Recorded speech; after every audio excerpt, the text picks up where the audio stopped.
I'm going to go over three versions of our budget and kind of talk about contributing factors as to what has gone into this budget. Oh, my computer has to be on. Sorry. Okay, so we're going to talk about contributing factors both on the revenue and expenditure side. We're going to go through the budget version, and then we're going to talk about the next steps. So part of our contributing factor is enrollment. As you can see here, our foundation enrollment. Foundation enrollment is the number of students that live in the district, and that is what our budget is, our financial budget is based off of. You can see the foundation enrollment for the district from FY 2007 to this current fiscal year has gone down about 500 students. District enrollment, however, this is the total number of students that attend the district, and that includes school choice students as well. Another piece to this is our funding that we receive from the state. As to date, you can see that we have, over the last 20 years, received roughly about just under about $1.75 million of increases over 20 years. However, we all know that costs have been increasing year over year, much higher than that. You can see here, the table here shows our 2026 cherry sheet estimate. Those are the numbers that our budget is based off of this year. So what that means is our Chapter 70, that's our money that comes from the state. This fiscal year, we're receiving $10,600,000. But this coming year in the governor's budget, they are proposing that we're going to get $10,676,000. What that's saying is that our increase in our Chapter 70 is $76,000. I can tell you our healthcare increase alone is more than that. You can see that we also receive charter tuition reimbursement. That has decreased. We also, as a regional school, receive transportation. And you can see that number has gone up. Our number differs a little from what the state has. We also receive funding for school choice. So there's two pieces to school choice.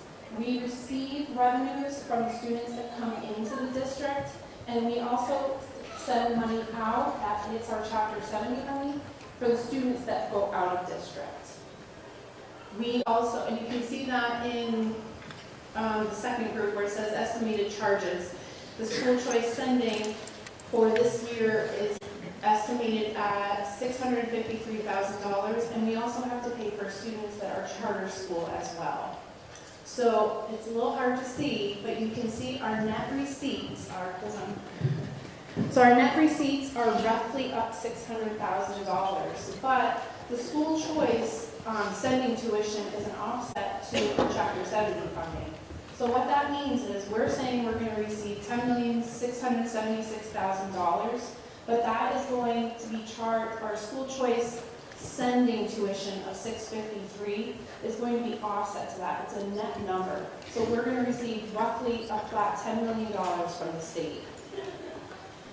Something to note here, I'm going to go back here really quick. We are declining, but our enrollment is declining, but our Chapter 70 aid is going up relatively in small increments. We are in what's called a hold harmless state with the state, meaning that although our enrollment is declining, our Chapter 70 isn't declining, but it's not increasing in the rate that we need it to increase. Another contributing factor is town contributions. There's two pieces to town contribution.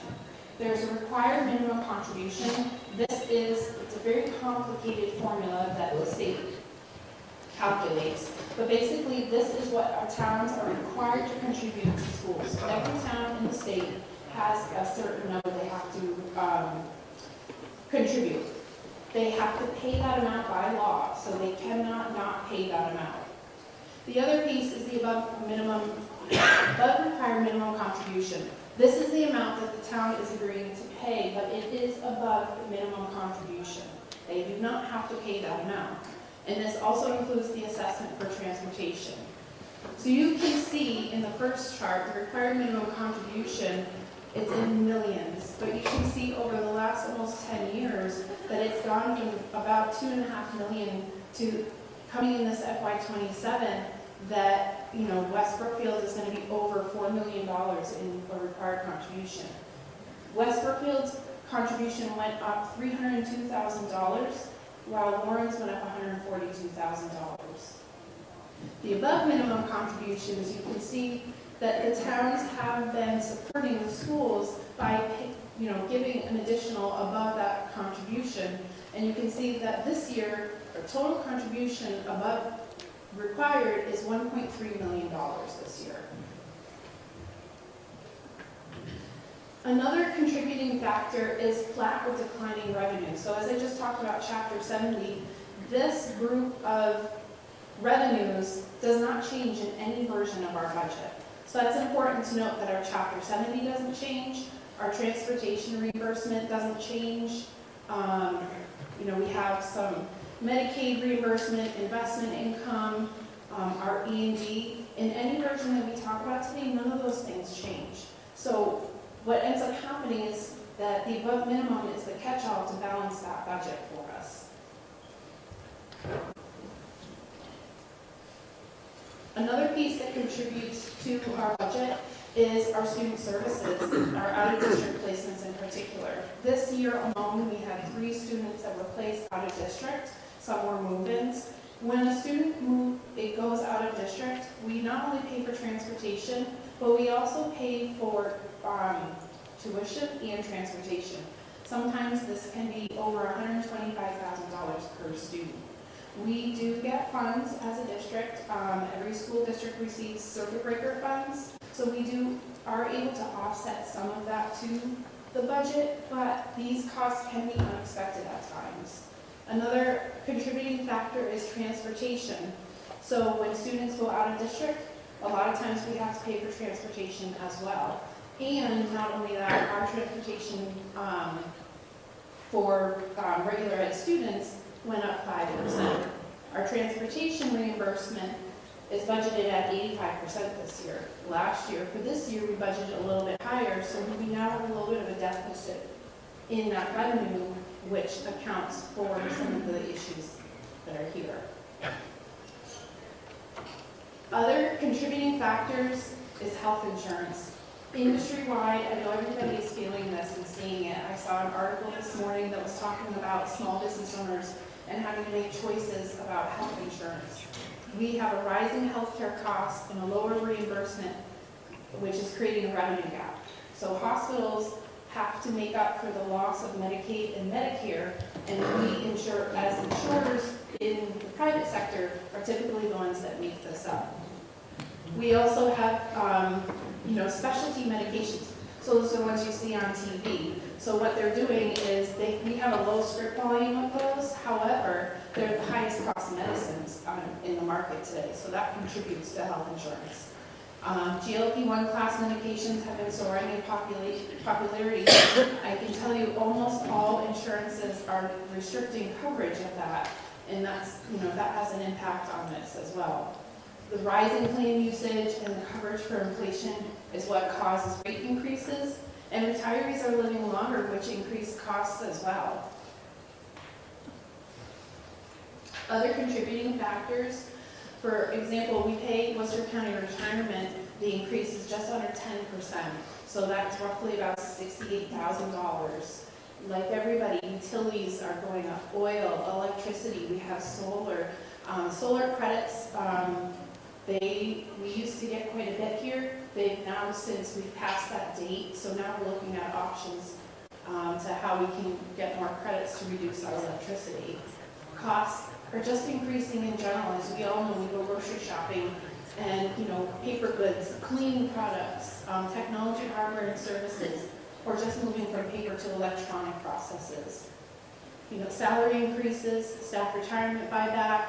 We have necessary repairs and maintenance that we need to do on the regular, or we're trying to get things caught up, or we're replacing aging items. Another factor into this budget is conserving what I call other funds usage. So that's school choice, it's circuit breaker, it's things like the special ed grants, So instead of taking all of that money and throwing it out the budget, we've dialed some of that back a little bit so that in case that we have an emergency or we need to cover something, you know, we have those little pockets of cash. I'll tell you, this budget, there's no pockets of, you know, rainy day funds. That's not here. Okay. So this is the first budget. This budget is a level service budget. What that means is this is a budget that takes everything we do today in this district and we just budget it. So it's with cost increase, all of that. So you can see what I have up here are the town's operating assessments. So when we look at this, the Warren minimum local contribution is $3.3 million. That's where an increase of $142,000. In this scenario, our total expenditures are $24 million, a little over $24 million. It's an increase of roughly 8% over last year's budget, or the budget we're in right now. But what the difference here is the above minimum contribution is going to be $2.5 million. So we have, not only do we have an expenditure issue, but we also now have a revenue. Because you can see your above minimum contributions, that's making up the difference in the budget where the revenues are not coming in. West Brookfield, you can see that their above minimum goes to $1 million, and you can also see transportation increase here as well. The numbers on the side that are in the blue are the numbers that aren't changing. So the minimum required contribution doesn't change in any budget. The above minimum contribution from this year of 1.3 doesn't change. And the state and other revenue stays at 12.25 million. This budget is restructuring the elementary schools. What that means is we would have West Brookfield have K through 3, and Warren would be 4 through 6. In this budget, a couple factors come into play. If you look at transportation numbers, they've now doubled. Transportation is reimbursable, but it's reimbursable in the next fiscal year. So in FY27, we will not see the savings of the increase of transportation. So transportation will go up roughly to $2.5 million. The above minimum for both towns does go down slightly. However, we're still at a $1.8 million above minimum contribution. You can see our expenditures have actually gone up a little bit here because, like I said, transportation has now increased. And Superintendent Duff will get into more of the detail about what this looks like. But with that transportation change, what happens is we've now increased our expenses a little bit. So we've decreased our above minimum in this scenario. However, transportation has gone up.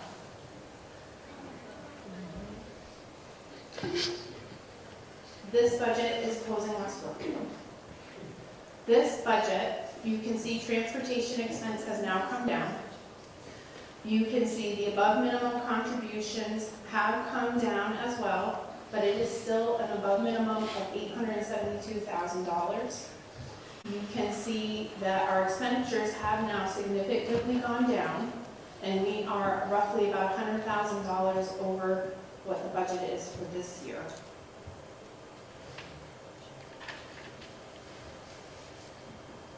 So what does this all look like in comparison?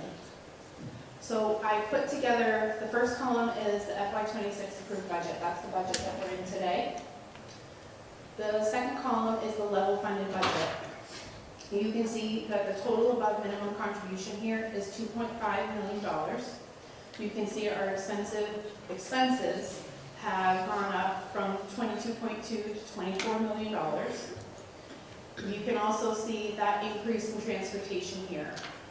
In the FY27 budget restructure for the elementary school, you can see that we have lowered the above minimum contribution but you can see that the transportation expense has increased significantly. You can also see, the other thing I haven't talked about is capital. So those are some projects that we have that were in Warren, and so Warren pays capital. That doesn't change either.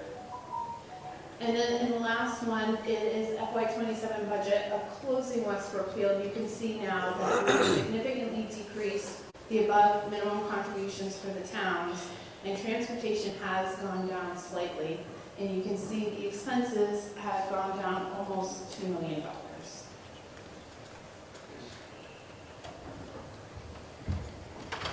So what are the next steps? Next steps are today, we're having our district-wide meeting. We'll have a school committee meeting on Monday, March 30th to vote a budget in. West Brookfield has a Prop 2.5 that I believe is scheduled in May. And then West Brookfield and Warren town meetings are in June.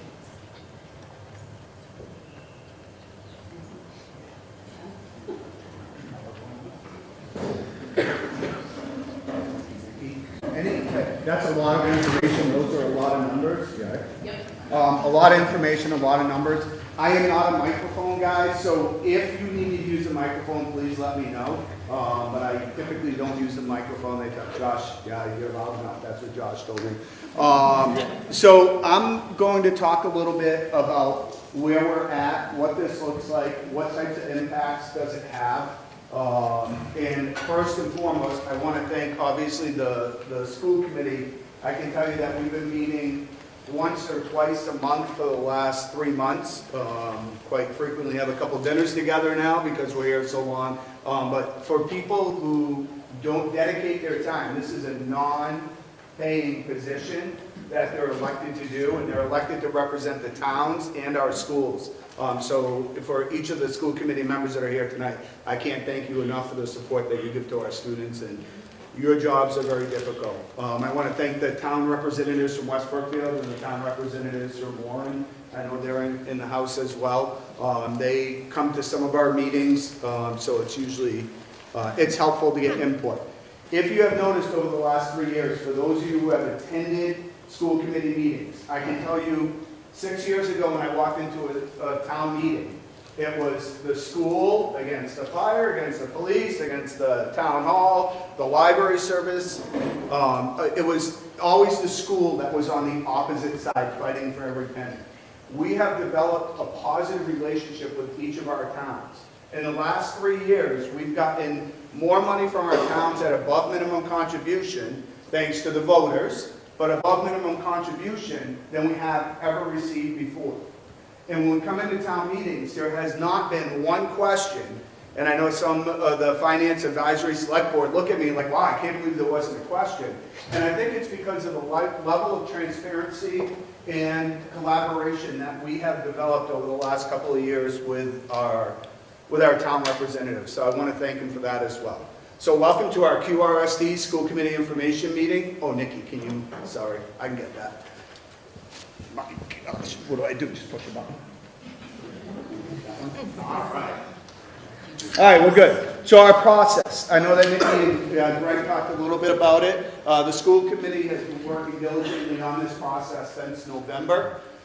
This meeting is not a result of poor planning, lack of effort, lack of support. The reality of it is, when we look at the enrollment numbers, unfortunately our enrollment is declining. And when you have a decline in enrollment and you have rising costs, then that creates a problem. As costs rise, then obviously if we have a declining enrollment, we're going to have an issue. Also, temporary funding is becoming unavailable to us. I'll define what temporary funding is in just a minute. But there has been a lot of temporary funding that's been thrown at our operating budgets over the last, since I've been here, probably 10 years. So it's important to understand what that temporary funding is. All right. So our enrollment history. Nikki got into it a little bit more over a long period of time. I started in 2012. I can tell you that our enrollment from 2012 to where we are today has decreased or declined by over 325 students. Okay, and this has mainly been at the elementary buildings because of the school choice populations that we have at the high school. When we look at the elementary populations include school choice students. I can tell you that school choice has been a lifeline for this district. Year after year, we put $1 million, $1.2 million. This year, I want to say it's in the neighborhood of $900,000 towards the operating budget. So by taking kids in, which we get about $5,000 per kid, we're able to use those funds to help support the education that your children are receiving. Why enrollment matters? Our foundation budget is based on enrollment. This is my simplified version. Nikki's got a long formula. But essentially, we take our enrollment and we multiply it by our foundation rate. What this means is that state funding increases minimally, meaning in FY27, the state, our Chapter 70 money has increased by $76,000. If you look at what we received last year in the above minimum contribution, the amount that the towns were not required to give us, they gave us $1.3 million above what they were required to do. If we don't have that money going into this year, we walk out the door $1.3 million behind where we were last year. Now on top of that, we take increases. Health insurance is around $150,000. Salaries are $350,000. Utilities are up. Retirement buyback is up 70% this year. If you take all of these contributing factors and we take away those one-time funds that we'll discuss in a minute, it leaves us with a deficit of about $2.65 million above minimum contribution. So as revenue declines, expenses continue to increase. So how have we responded to this? I know that for those of you who have been in the district for a long time, you know that we have cut over 30 positions over the last 10 years. When I came to Warren Elementary School, we had 4 6th grade teachers, 4 kindergarten teachers, 4 teachers across the board. We're down to 2 teachers at every grade level. At West Brookfield Elementary School, it was probably 3 or 4 per grade level, around that time. 2. All right, so we maintained at West Brookfield, we've been about 2 across grade levels. But what we've done is we've reduced teachers, and we've reduced administration. We had ELA coaches. We had math coaches. Our teachers are now taking on the responsibility of being a curriculum director, being an instructional coach, being an early intervention team member, because we just don't have the funds for the positions like other districts have. So these reductions have already taken place. But it makes me excited because our teachers are spectacular and our kids are spectacular. Despite reductions of our schools continue to excel. We're one of the top-ranked districts in Massachusetts. We're the highest performing district among any of our neighboring districts. Ware, Palmer, Muncie, Quaboag, Tantascwa, Southbridge. We are the top performing district, and we do it with very little. We're in the top 20% of districts nationally. This success reflects how hard our students work, how dedicated our teachers, paraprofessionals, speech are, our strong administrators, and most importantly, the supportive family and communities that we have, because our communities have supported education. And I'll argue that all day long. That partnership is our strength. Did you shut me off? Oh, I'm back. All right. Uh-oh. Oh, I'm hitting the wrong button. Sorry about that. This is why I don't have too many things going on at one time. The financial reality that we face. Education is about students, but it's also a financial system that has to be sustainable. You've heard lots and lots of conversations about North Brookfield. I stood in front of the staff, I stood in front of each town, and I said, North Brookfield is about sustainability. It's not about anything else except for maintaining what we have and decreasing the number of cuts that we have to get. We worked our tails off, and we will continue to work our tails off to try to get North Brookfield to come in, because number one, it's good for our towns, it's good for their kids, and it helps with our assessments. All right? But, like I said, it's also a financial system. Costs continue to increase: health insurance, retirement, salaries, utilities, transportation. If you look at version number 2, where you saw your transportation double, The reason it doubles is because you would have to go to a third tier. And what a third tier in transportation means is right now we have the middle high school and we have our elementary roads. We can't be at West Brookfield Elementary for K-3 and in Warren for 4 to 6 at the same time. You'd be on the bus for more than an hour. So you have to add a third tier, which brings in a conversation with the union about different start times, which honestly I'm not a huge fan of. I like keeping the schools open as much as possible. But if you had an 8 o'clock start time in one building for K-3 and a 9 o'clock start time in another building for 4 to 6, that creates some difficulty for families. On top of that, the reason the transportation doubles is if we were to try to run it all at one tier, every bus would cost an additional $140,000 because they have to add those buses to their fleets. So the most economical way to do it is by adding another tier.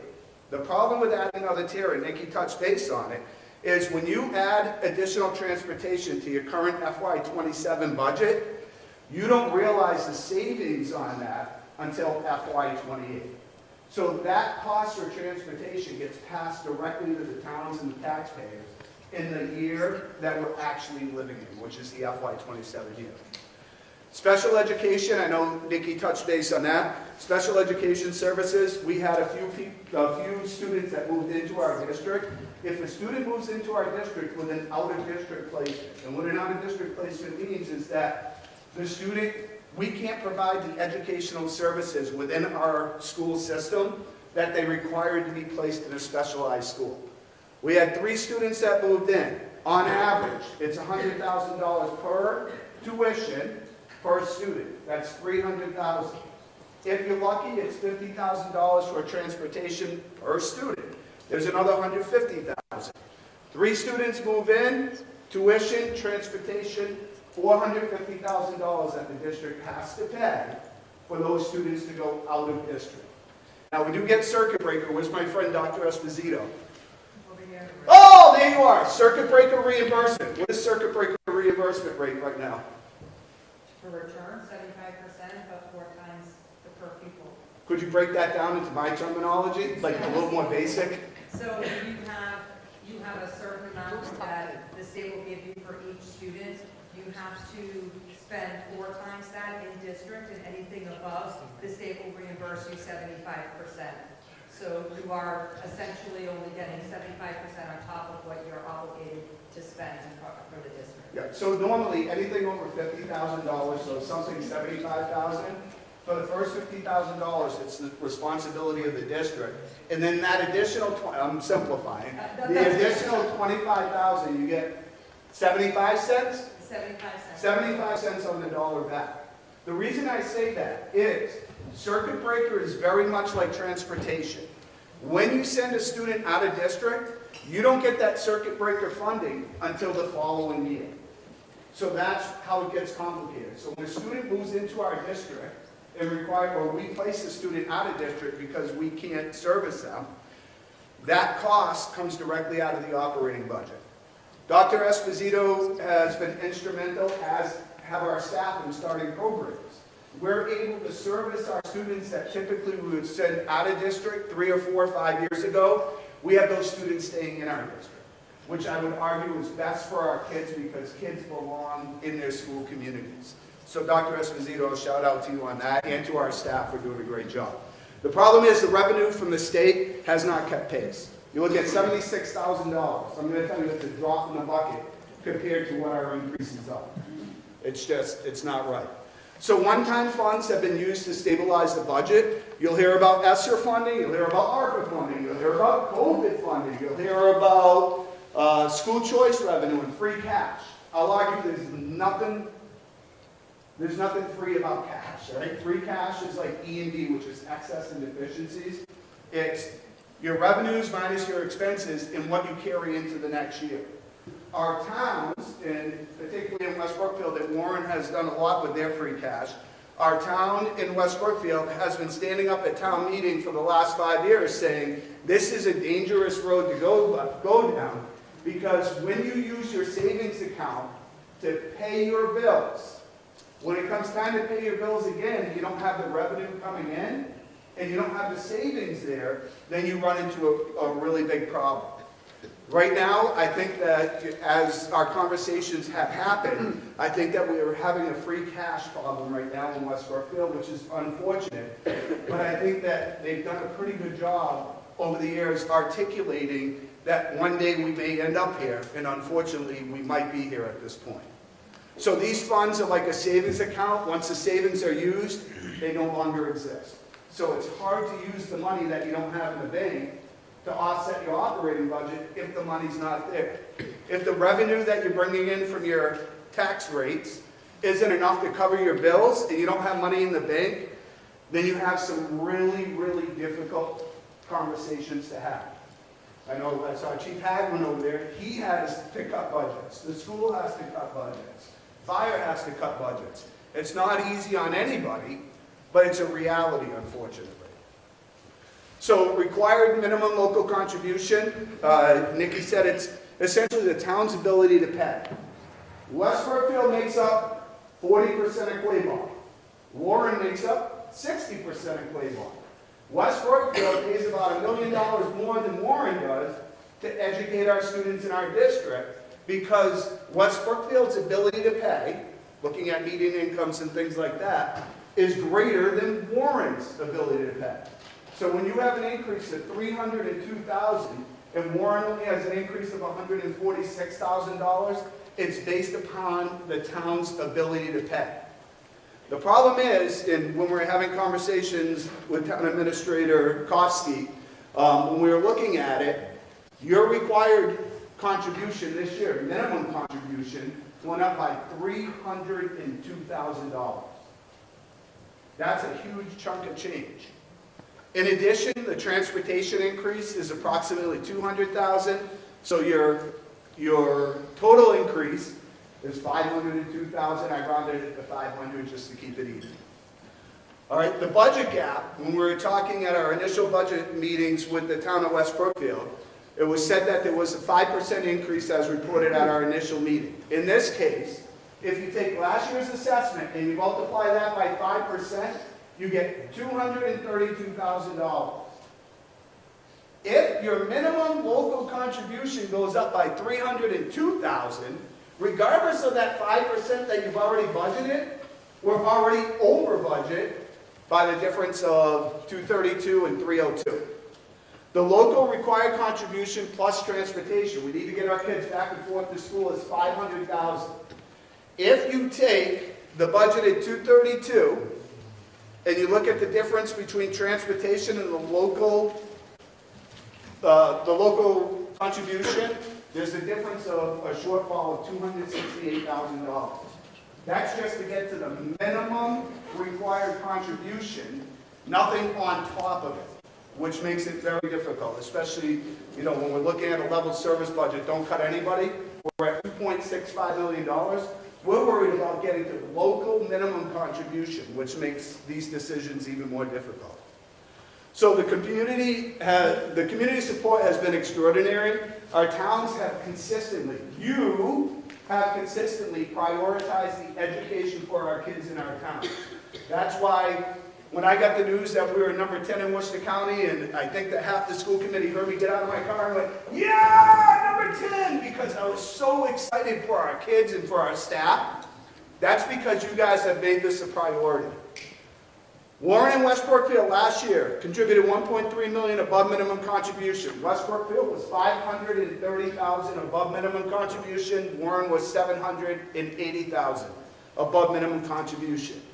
We are, as a school community and as a staff and as students, extremely grateful for your generosity. All right, but the current challenge, West Brookfield is facing a significant financial constraint. The issue is free cash has been used extensively over the last several years to help fund operating budgets. So if I have $100,000 in the bank and I spend $50 one year on police, fire, schools, I only have $50 left the next year. If I use that $50 again the following year, then I don't have that money left anymore to put it towards our operating budgets. And that's the problem that we're running into, particularly with West Brookfield. Those funds are extremely limited. So what it means is the $530,000 that West Brookfield gave to the school district last year may not be available this year, and likely isn't. So additional funding to maintain the current structure may not be available. So that's why we have versions 1, 2, and 3, because the school committee has worked with the towns, and the school committee has given Director Finance Gonzalez and I the task of saying, how is it possible to get here? I've been in the district for 15 years. I've seen so many people come and go, which is so unfortunate. I know what it takes to get there, and it's not pleasant. It's nothing that I would ever want to put forward, but it's what the school committee has asked us to do. All right, so educational considerations. Over the past 3 years, and for those of you who have been here for the past 3 years, we started a brand new ELA curriculum, Wonders curriculum in the elementary buildings. This year, we started an Envisions program in our elementary and 7th and 8th grade. We have innovative status, which is a fancy way for the Department of Elementary and Secondary Education to tell the school committee that we can pick whatever curriculum we want to pick because we have innovation status, which is out the window. But what it did is it created a gap in learning with our 2 elementary buildings. For a long time, we had Eureka and Warren, and we had Go Math, Eureka's math program, and Go Math and Warren. We had 2 separate math programs for kids that were in kindergarten through 6th grade. That makes a lot of sense when kids are coming to 7th grade learning 2 different curriculums. So our teachers stood up and they said, we need to have the same curriculum in each of our buildings. Thank you guys for doing that. So they took on a new ELA curriculum 3 years ago and a new math curriculum this year. So now we have an aligned math curriculum, aligned reading curriculum, and we've supported our teachers by hiring an instructional math coach through grant funding to help them learn how to implement the new curriculum. We use grant funding as much as we can to help support our teachers. The challenge is teachers are spread across 2 different buildings, and this makes collaboration difficult to do. So having grade level teachers in the same building improves common planning, curriculum alignment, instructional consistency, intervention coordination, academic expectations, most importantly, student outcomes. And the important part of this is it's not just financial, it may be what's best educationally for our kids. And we've had that in conversations as staff when we kind of looked at the reconfiguring model. All right, our current elementary configuration, we have 71 kids. This is grade kindergarten, 71, 56, 65, 68, 97, 86, 91. On the right-hand side, you see what the class sizes are. If we were to reconfigure or school closure, class sizes are going to go up. You can't get to where we need to get to without having reductions in staff, unfortunately. So your class sizes would vary anywhere from 21 to 28 to 1. How many staff per room with these new numbers? I will go over that. That's not information that those are what the numbers are for the ratios. Okay? Title I. We are Title I district-wide. Billy's a math teacher, and she's doing the math over here. I see her going. We are Title I district-wide right now. Title I funding is based upon the economic status or the poverty level within your school districts. Warren Elementary was a Title I school. We call it targeted interventions because there was a higher level of poverty in Warren.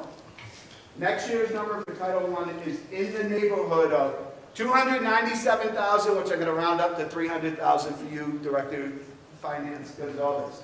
But it's $300,000. West Brookfield gets a very small portion of that because when you look at your ability to pay, West Brookfield's ability to pay is greater than Warren's because you look at the median income of families.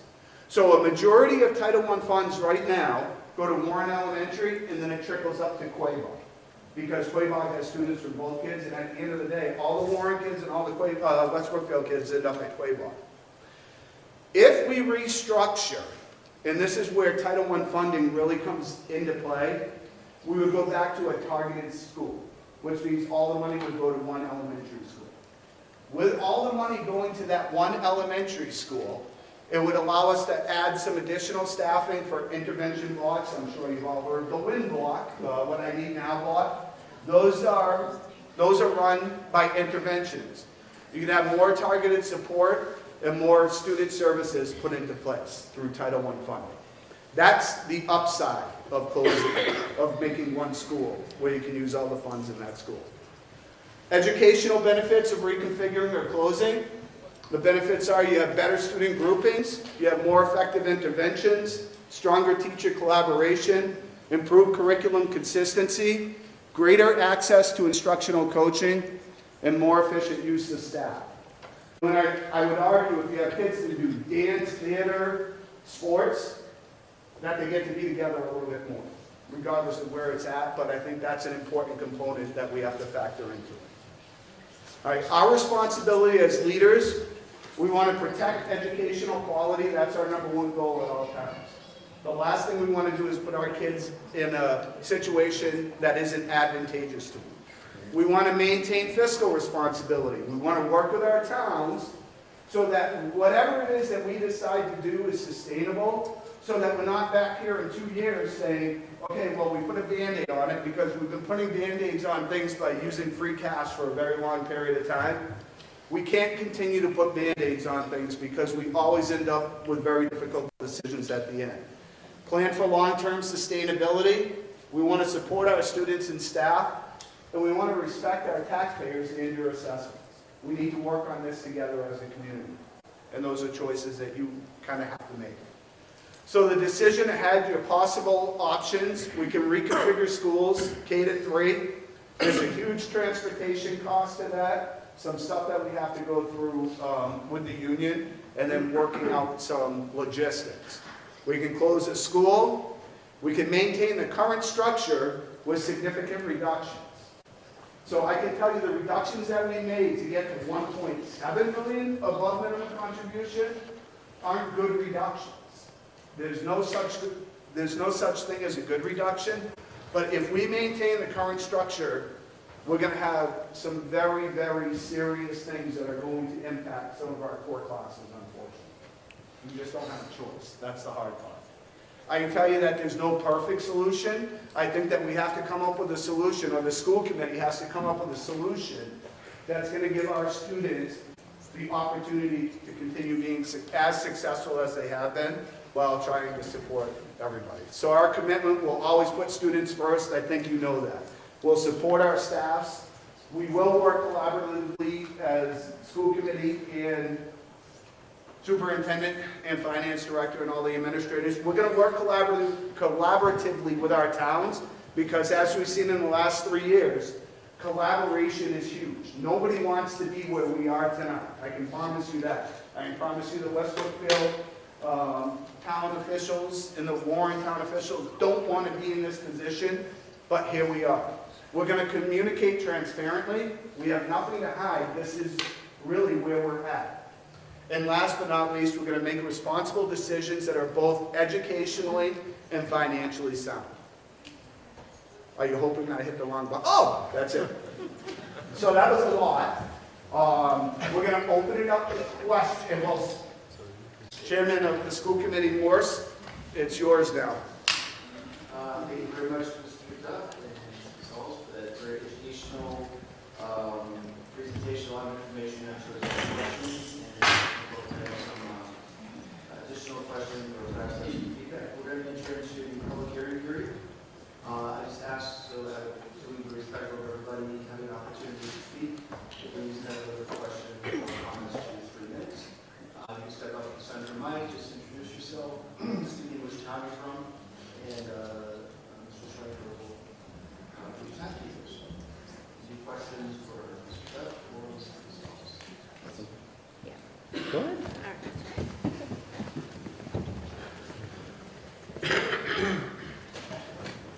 So I'm Stephanie, I'm from West Brookfield.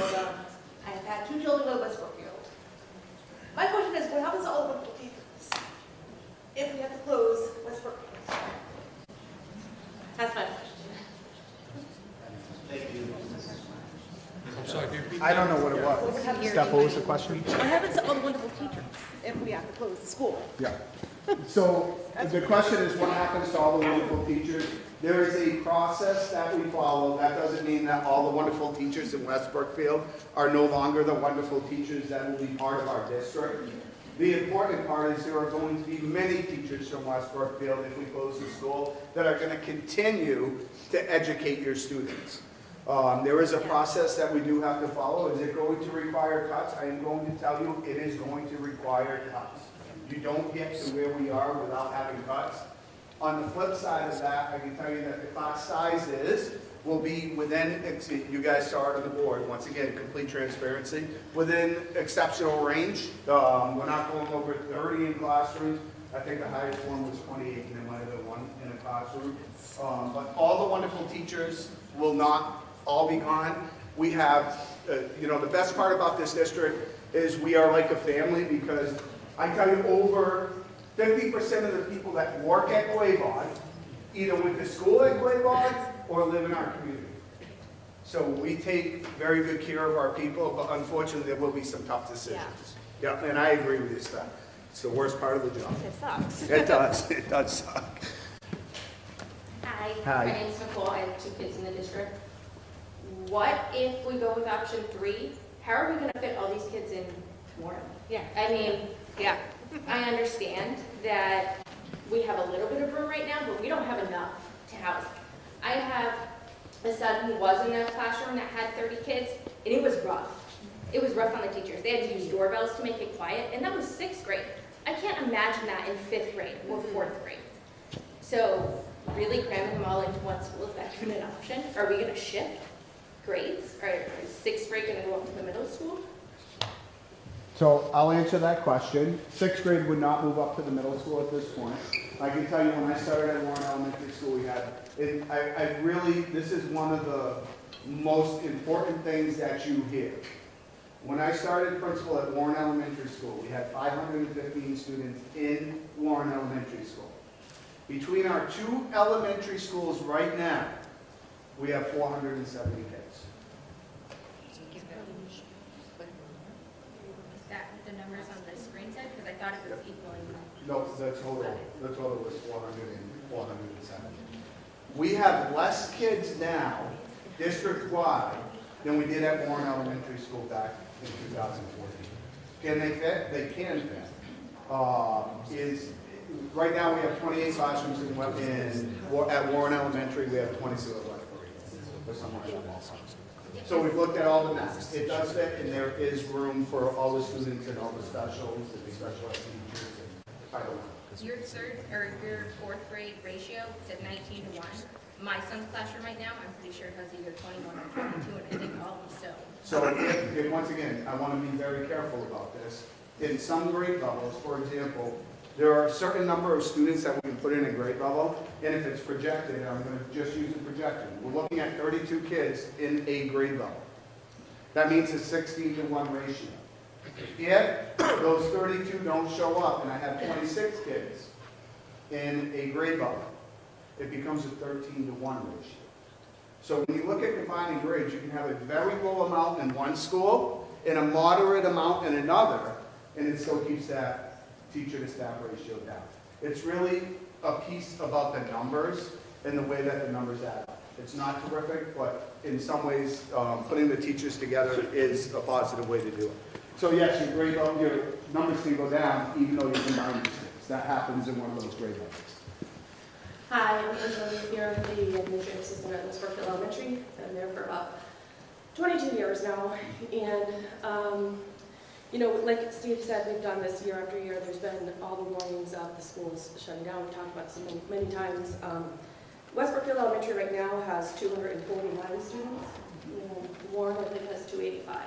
So that's like 520, I think, for kids if you're including all the school checks like Erica. So I just want to point out very quickly. 6th grade has how many students? In my school, 41. Yeah, 50 something. So 6th grade goes up to 7th grade. That's why these numbers are projected on next year, not this year. 6th grade is a huge class. I feel like maybe I missed a part of the slide. So in the idea of reconstructing the schools, reconfiguring the students going to each building, K to 3 at West Brookfield, 4, 5, and 6 at Warren Elementary School. I understand the cost of transportation is going to go up. We're going to go to a tier 3. We also would seek some reimbursement that would increase from that. But how are we saving? How is that going to save the school? How by still keeping the school open and just putting Warren kids in there, is that Warren's going to be supplementing all of the money that West Brookfield is not because we're going to have their students in there? I don't understand. I didn't see that part on the slide where it said, and like, so if we're going to be combining all the kids, you're talking about cutting a teacher across the board, every grade level, by making the classes bigger. Obviously, that's where you're going to save money there. But how is that Warren's contribution for their portion of kids going to keep that school alive if West Brookfield isn't able to keep up their part of the budget? Was that in the slide that I missed, or is that? No, you didn't miss that Okay. slide. No, you didn't. And that would come back to the regional agreement and conversations that you have to have around it. Okay. But yes, you're absolutely right. The savings, regardless of whether you're in version 2 or version 3, the savings come from reductions across the board in staff. It's not just at the elementary levels, just so we're very clear about that. And it's not just teaching staff, it's across the board. Transportation does cost more the first year with the 3rd tier that you add, but it's cheaper than keeping it at 2 tiers and adding additional buses. So for example, McCarthy has 4 buses at West Brookfield. If we were to do K through 3 at 815 in West Brookfield and 4 through 6 in Warren, you would have to add 4 additional buses, which is $560,000. And just, I mean, in light of being West Brookfield and loving my school and my community, the numbers that we saw with the reduction had to do with preschool leaving the school. So we used to have preschool, we used to house preschool at my school, and they came up here, so that was an automatic drop of 40 plus kids around 2018, I think. So there's where some numbers went down, and over the past few years, West Brookfield Elementary School has gone up in population. We have increased 25 kids at least over the past few years. So the numbers are getting there. I understand the finances aren't, but there's a lot of people who want to be in our school, a lot of families who love it, and the kids make up a great portion of it. So I really hope that we can figure out a solution to keep our school. We're looking at doing the playground. We're talking about all these things and constantly planning for the future. We're constantly working on what we can do better and what we can keep going for our kids. And the idea of just closing it down, who's going to maintain the fields? What's going to be like? Now you're going to have sports games there. You're going to have people going to a school. School's dead and closed. You know, like it's just not what the town of West Brookfield is about. So I hope that. I mean, reconfiguring. All right, we're a district. We merged in 7th grade anyways. We've been working at merging the kids in 6th grade, doing things together. I get all that. But even that, so that's a long bus ride. You're talking West Warren coming all the way through and trying to, bus those kids. We talked about the difference from North Brookfield to busing, or when our school choice kids are coming from Southbridge. So that's a long bus ride you're putting those kids on. That's unstructured, unvaluable time of the day. Some kids get car sick, kids get bored, they lose a lot of valuable time that they could have if they were at home or socializing or part of a play group of some sort. So those are all things to take into account.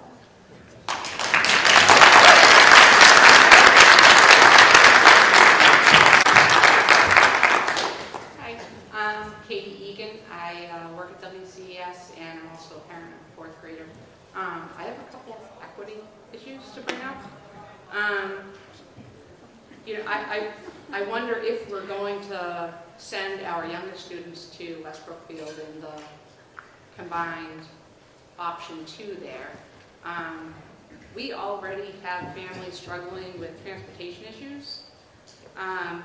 We in Warren have a significantly lower per capita income than West Brookfield does. I think that's going to create more of a hardship for Warren families who are stressed.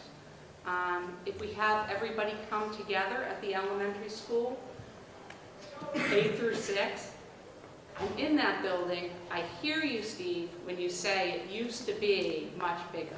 I believe that. I see some empty spaces, but I also see the cafeteria going in there. We've got 3 4th grade classes that take up over half of the cafeteria already. If you're adding in another, you can't get another grade in there. How are you going to get through kindergarten through 6th grade lunches? Never mind recess and everything else that has to happen for them. But So once again, these aren't easy decisions, I want to be very upfront and honest about that. There's a 21st century room that is at Warren Elementary School. To the right-hand side is their after-school program. It makes up about a third of the cafeteria. That room, cafeteria, was an entire cafeteria at one time. And you fit three grade levels in the cafeteria. It does take some restructuring, but I can tell you that we have done that in the past. And once again, these are not easy decisions, and we're here to discuss these decisions, but we've looked at every possible opportunity that we possibly have. So you can't fit the kids in the cafeteria, and how cafeteria is sometimes, because we've discussed it, but you can't fit all the kids in the cafeteria. And you can maintain the same lunch schedule that you have, if not consolidate it. All right, thank you. You're welcome.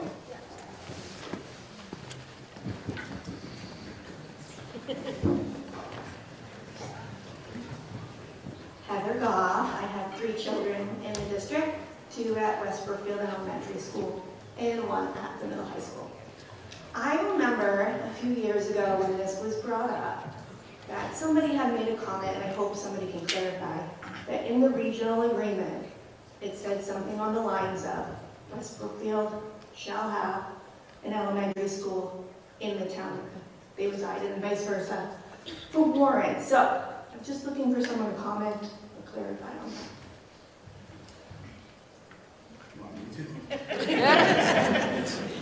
Yes, it does say that under Articles 1, 2, and 3. Underneath that is a paragraph that says, however, if it comes to the point where we are going to make changes, then it requires a 3/4 vote by the school committee, which is 8 out of, I'm sorry, I did this the other day, 8 out of 12. I said, oh, it was Mr. Burgess. I told him that was 67%. 9 out of 12 of the school committee members need to vote in favor of it. And 4 out of those 9 have to be representatives from the town of West Brookfield. And then that change can be made. To close it, correct. Yep. 4 out of the 6 of West Brookfield need to vote in favor. And then 9 out of 12 of the school committee members have to vote in favor. Just the school committee doesn't. Just the school committee, not the towns, just the school committee. Yep, that's part of the regional agreement. Thank you. Yep. Hi, my name's Jed Disbrow. I have 4 kids in the school district, 3 in West Brookfield and 1 here. I have a bunch of questions. There's 3-minute time cap, so I'm going to be quick. You had asked about student-teacher ratio. I didn't hear an answer to that on option 3. Yep. You said you'd get to it. You never got to it. Oh, I put it up, but that's okay. It's anywhere from 21 to 28 to 1. No, what does that do to student-teacher ratio? So it's the one You're teacher. telling us One- what's going to happen in the class count. What happens to the student-teacher Yep, ratio? so right now it's anywhere from 18 to 1 and 28 to 1 right now.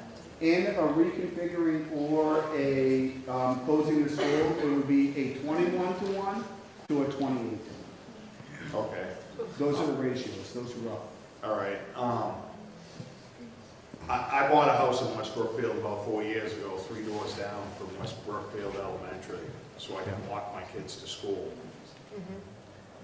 If you guys close that school, forget what it's going to do to my property value. This seems to all be presented like line items and budgeting, and I get that that's what it boils down to, but we're talking about kids here and the way they're brought up. They're not line items on a budget. You know, I didn't buy a house in Warren because I wanted my kids to go to West Brookfield School. I don't know, it bothers me that closing it's even on the table. It bothers me that you went over repeatedly, it seems like the crux of the problem is a decrease in student enrollment. And we have all these plans on how to fix the budget based on the decrease in student enrollment. What's the plan to increase student enrollment? Because if there's no plan to increase student enrollment, in another 5 years, are we going to be doing doing the same thing here again. If you're not bringing kids back in the district, your budget's not going up. Did closing the library at West Brookfield Elementary School, is that bringing families with young kids to the town? Because I wouldn't have bought a house here had I known my little kids weren't going to get library. That, to me, that's a failure. That's ridiculous. And I'm hearing ways we're going to save money and we're going to cut costs. I'm not hearing how you guys are going to turn this around. I'm hearing a temporary Band-Aid. I'm hearing you guys, it's not your fault. However, you relied on all these temporary funds that are now gone and we can't. I'm hearing that communication between multiple schools is difficult. I'm pretty sure every parent in here has kids who went through COVID. Like, we have video conferencing now. Teachers can talk without being in the same room. Doesn't cost a whole lot. I'm not hearing any solutions other than cuts. Sure. That's unacceptable. Sure. As a West Brookfield parent and a taxpayer and a voter, Yep. closing that school is unacceptable. Yep. So what I will say is that is enrollment an issue? It absolutely is. Is the tax base an issue? It absolutely is. There is not enough revenue to cover the taxes. So the school district asks for above minimum contribution, and the towns are the ones that are responsible for voting that above minimum contribution. And the towns have done a great job of it. What have we done to increase enrollment? How many kids are in West Brookfield right now, Ms. Ruth here? 249. 60 of those 249 students are school choice kids. What have we done to increase student enrollment? If you look at Quaboag, if you look at the enrollment decline in the district, and you look at the number of students that continue to attend Quaboag, kids are coming to Quaboag because we have an awesome, excellent educational system. 60 kids in West Brookfield, and if any are on special ed, it's a little bit more money on top of that because you get special education increments.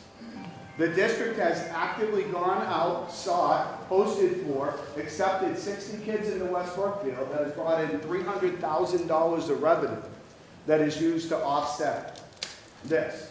We've started programs at the middle high school. We have a CNA program. We have a phlebotomy program. We have a fire academy. We have an early childhood education program. We've started these programs to keep kids in district. The number of kids, when you look at the school choice number, how it's gone down and our revenue has gone up, it's because we are ahead of other districts trying to start programs not only to keep our kids in district, but also to recruit kids to our district, because at the end of the day, those school choice increments are filling slots. You said like a 14 to 1, 15 to 1 ratio. If I can make that a 20 to 1 ratio with 5 school choice kids, that's an additional $25,000 that we can use to offset the operating budget. So I would argue that we are doing everything we possibly can to help offset these numbers. We're doing everything we can with enrollment. If you look at enrollment, 250, 60 of them being school choice, that's almost 25% of your population. Right? So we are doing everything we can, I would argue, in the school's perspective, to try to bring in additional revenue to help offset our problem that we have. And this isn't uncommon with many districts, but I can tell you that there are so many districts, unfortunately, that are in the same position we are right now. And it's heartbreaking. Nobody wants to. Last thing I want to do is close the school. I go to West Brookfield Elementary 2-3 times a week. I go to Warren Elementary 2-3 times a week. I live in the communities that we live in, that our kids go with. That's the last thing that I want to have happen. However, it's not my decision. This is a school committee decision. It's our responsibility to tell you where we are at in ways that we can potentially get to where we need to be. If we brought in North Brookfield, Yep. does that solve the problem or It create helps. a new one by adding busing? No, it doesn't. It doesn't. If we brought in North Brookfield, and this isn't going to be a this year conversation, but if we had brought in North Brookfield would have been responsible to pay for their transportation, but we would have charged a greater amount. And I'm just going to throw a number, say it's $10,000. We would have gotten that above the school choice number. I can tell you the problem with school choice is it started at $5,000. Cammie, can you help me? How many years ago was school choice? At least 20 years ago, we got $5,000 per student to come to our district. 20 years ahead, we're getting $5,000 per kid. It hasn't changed in 20 years. So we're meeting with, I had a meeting with Senator Durant, Senator Oliveira, Todd, Representative Smola, Representative Berthoud in April to discuss these very things, because districts shouldn't be keeping the money that they get from their foundation budget and just giving the district that's educating the kid or the student $5,000. So that are things that we're working on. So on the note of what's the plan, how do the parents that are opposed to the schools closing, how do we help? Like, is there a representative we should be calling to push for increase? Absolutely. And I'll send out a form letter that you can send to Representative Berthoud and Senator Durant for West Brookfield. We work very closely with both sets of individuals. Sorry. Can I just interrupt for 1 second? Please, if you have a repeat question or another question, please just wait till everyone has a chance to ask a question first. That we appreciate that first and everybody. Thank you. Hi, Carson Lund here. I have 2 young kids in West Brookfield Elementary School. My question is, if we keep the school open, how will it affect the kids' sports fields in special classes? Will there be more cuts to after-school activities, music class, art class? You had to ask that question, didn't you? So I am a big believer that sports, music, art, theater, band are as critical of a component as some of our core academic classes. That is my personal belief. So when I sat down with Director of Finance Gonzalez, right now we don't touch that. If we get to a point where we have to start, I'm not a fan of putting those things on the table as, well, if you don't vote for this, then we're going to lose this. Those are way too important to our kids to cut those things. I know that we've cut them in the past. I wasn't here when it got cut, thankfully. But I don't put that on the table. That's not a bargain. Okay, sports, what are your questions? I'm sorry, what were the other? Sports field, soccer field, maintaining that? Maintaining. So once again, if we were to close a building, then that building gets returned to the town.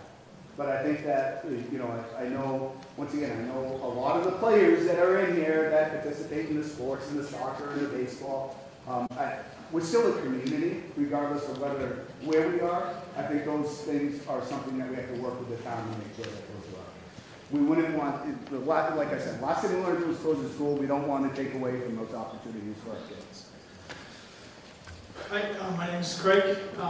Apologize in advance for being entirely self-serving. We school choice here. I'm just wondering, thanks for that, by the way. It's a lot better than the option I have, which I'm not here to talk about. So I did want to know, of the 3 options, is there any option in which kids that are already school choice here could potentially lose placement that they already have? So the way that school choice operates is the minute that you're accepted into a district, that is your home. So if a building closes, you still belong to our district. Great.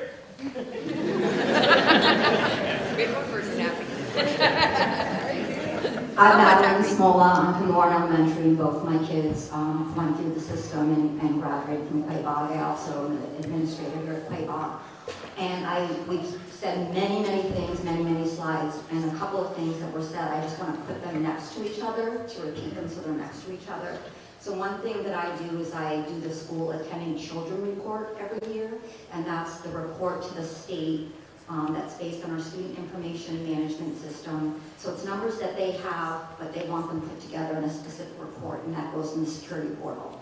And when I was doing the numbers this year, we talk about enrollment going down, we're talking about foundation enrollment, your resident students going down, although our school choice students have continued to go up. So that enrollment going down looks like, and I did not memorize the numbers, but 2 stood out to me. There are 2 grades right now, and I love West Brookfield Elementary, just as much as I love Warren Elementary. There's 2 grades that have 20 residents in them. So the reason why we have more than 1 classroom right now in those grades is because of school choice students. And in terms of finances, we get, as Mr. Duff clearly stated, $5,000, the same amount we got 20 years ago per student. But per enrollment, for a resident student, how much is it, Cammie? Does anyone know? Is it $16,000 per student? And as we know, that's your foundation enrollment. It costs more to educate a student than $16,000 a year, but that's what we get from the state. Those numbers aren't going to change. Even if we contact our legislators, and I know because I'm married to one, that can't change for next year or even 2 years or probably 3 years. That formula, which is as long as probably this auditorium, has a lot of different factors to it, and they changed it a few years ago. They do want to change the formula again because so many schools have lower enrollment and are suffering, particularly schools in places like Warren or West Brookfield. I bring in a lot of the grant funding. And when we talk about those one-time funds that we used, we're not talking about the grant funding. We were talking about ESSER COVID money that was used over many, many years to lower our budget. Other schools hired staff with that. They did stuff for COVID. They did new programs. We didn't do that. We kept our staff and we lowered the ask to towns. Those one-time funds that we're talking about is that free cash that towns hold and build up. And one of our towns has depleted that to the point and it explained it very clearly to us that the money is not there. So we can call our legislators, we can stand up and talk in this meeting, but the bottom line is the town's ability to pay, not the ability to pay that the state says they have, right? That's the minimum contribution, which our towns have struggled in the past to make. It is the true ability to pay that the town has. What money do they have and how much money could they get? And that is going to be the decision of the town and the decision of your finance board. So the town coming together with their finance people and coming up with that money. It's not something that the school district or a grant or any of us can change. We can't change the enrollment. Our enrollment numbers, we could get 200 kids in the next 2 months. It will not change the money for tomorrow. The money that we're getting next year is based on October 2025 numbers. Matter of fact, it's October 1st. If a kid comes in after October 1st, we don't get money for that kid, right? It's October 1st numbers. It gets directly sent up into security portals to DESE, and that's how they decide how much money we're going to get. So even if we went out and we're with our incredible programs that we keep adding new programs each year to bring school choice in, and it's working, kids are coming in, but our in-resident enrollment is what has been dropping. And the cuts that we're talking about when we're talking about combining grade levels in different schools, we're not talking about just cutting staff at the elementary schools. All these scenarios cut high school staff, cut administrators. One thing we're not asking to do is to cut programs because we know those things are important for the education of students. So when we're talking about it's not anyone's fault, it's not anyone's fault that we were using money that was in the bank that is gone, right? We did that every year from our towns. I don't understand how Warren Elementary has more money in the bank than West Brookfield. I'm assuming it has to do with the tax-based structure and how much the town's people are taxed, how many businesses are taxed, and if that tax rate hasn't gone up in many, many years, or those assessments, which I believe is what happened to me, because all of a sudden I got a very big bill a few years ago, that our assessments for our property went up. If those things don't go up in the town, if towns don't support their taxes being raised or their assessments being raised, then your town will not have more money. And the costs go up. Just like everything in our own home, our costs go up every year. And everything that has gone up as a cost in your home has gone up in this school, but even by higher percentages. And I just wanted to put that school choice number and enrollment number and how much the difference in that finances is. So even though we're getting 60 new kids from school choice in Warren Elementary, we still have a gap of more than $7,000 per student to educate that student. And then we do see we have 2 classrooms filled, but you know, if there's only 20 kids in the classroom that are residents, where are our residents? Have they moved out? Do we really just not have the kids there? Or are they in other districts? Are they going outside for their choices? Because we didn't talk about that number. And I can tell you that there are more students gone from West Brookfield, the town of West Brookfield, going to other schools than there are Warren students.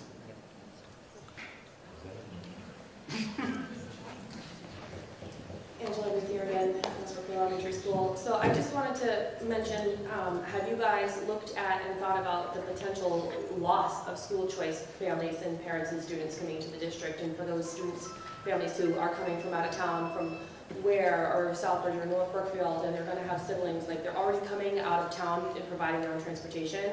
They're not going to want to drive their children to 2 different schools.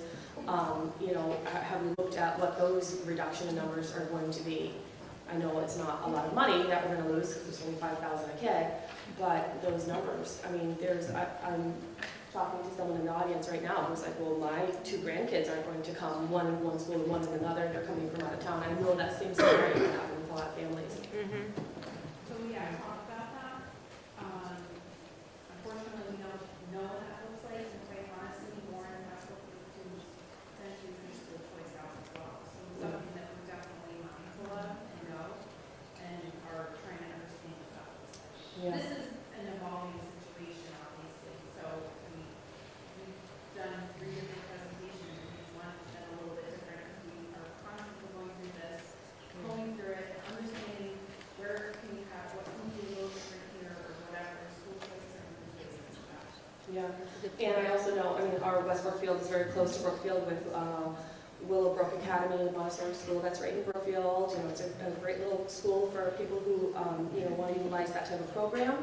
I do have people coming back every year. You know, I have a family that just contacted me and said, all right, I have a kindergartner in 1st grade there. They're coming to you next year for 1st and 2nd. You know, what do I got to do to enroll them? And that happens regularly. I know that's a, you know, a great little stepping stone for a lot of families. They like to utilize and get their children into that school a little earlier. A lot of playtime, great for kids with, you know, a lot of energy. But those people do eventually kind of come back to us, whether it's at the elementary level or all the way up at the high school. But we do get a lot of kids that come back from those outside placements too. Hi, Tana Strassi, a parent of a sophomore here and teacher at West Brookfield for, this is my 21st year. Thank you. I just want to start by saying, I worked in Southbridge before I came here. I've grown up in Southbridge. West Brookfield has been one of the most welcoming communities. This is my home. I spend more time here than I do in my house. These kids are my kids. Yes. This is so important to keep that what makes us special. And I know that Mr. Duff is pointing out all the positives to closing the school and having all of those grade levels together and being able to share with those teachers. And I would love to be able to communicate more with the 2nd grade teachers over in Warren. I love that team. Of course, I don't know if I'll be in 2nd grade next year, because once we do this, I could end up just about anywhere. The fact is, it's not going to be all hunky-dory if we do that. It's going to change a lot of things, including how many kids are in all of those specials and trying to reconfigure all kinds of schedules. And already this year, we've got this new schedule where every 4 days it changes, and that's hard enough for these kids to figure out. I had kids walking up to me this morning and saying, you know, are you going to lose your job? Are we going to have to leave our school? The kids are so worried about what's going on. And I know that's not because people are, you know, whispering to the kids what's going on. We live in this world of technology now where all calls come through. I was in my car listening to it, so the kids hear these messages. They know what's going on. They're worried. Please ask your kids, talk to them, because it breaks my heart to see their little faces. They're so scared right now that they're going to have to go to a different school, they're going to lose their friends, what's going to happen. So I don't want them to get lost in the shuffle at all. I do have some questions. I know in the presentation that the teachers got the other day, there were some slides that showed some possible areas of what kind of things are going to change. And I wish we could have more information for that to show exactly where are these cuts going to be. Are we cutting teachers? Are we cutting paras? Are we cutting administration? I'm sorry, but our administration is very heavy. We have a lot of people in administration that are making some big bucks, especially compared to your teachers and your paras. okay? And they have no interaction with these students whatsoever. And I see the look that you're giving me, and I can give you names if you want me to. Because it's the truth. And I'm sure there are plenty of people sitting here that can tell you what I'm talking about. I don't know. There may be repercussions because I'm opening my mouth and I have no filter, but hey, I have to speak up for what I believe in. This is my home. This is my family. These children are mine. I've watched some of them grow up, get married, and have children, and I cannot, it breaks my heart to think of any of what makes West Brookfield and Warren so special being destroyed over money.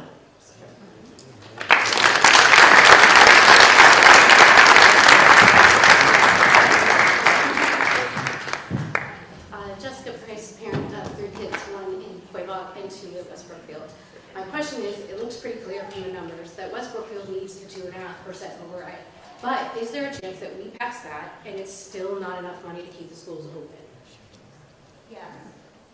Thank you. That's all. That's what I wanted to know. So wait, so even if they do the override, there's still not enough money to keep them both open?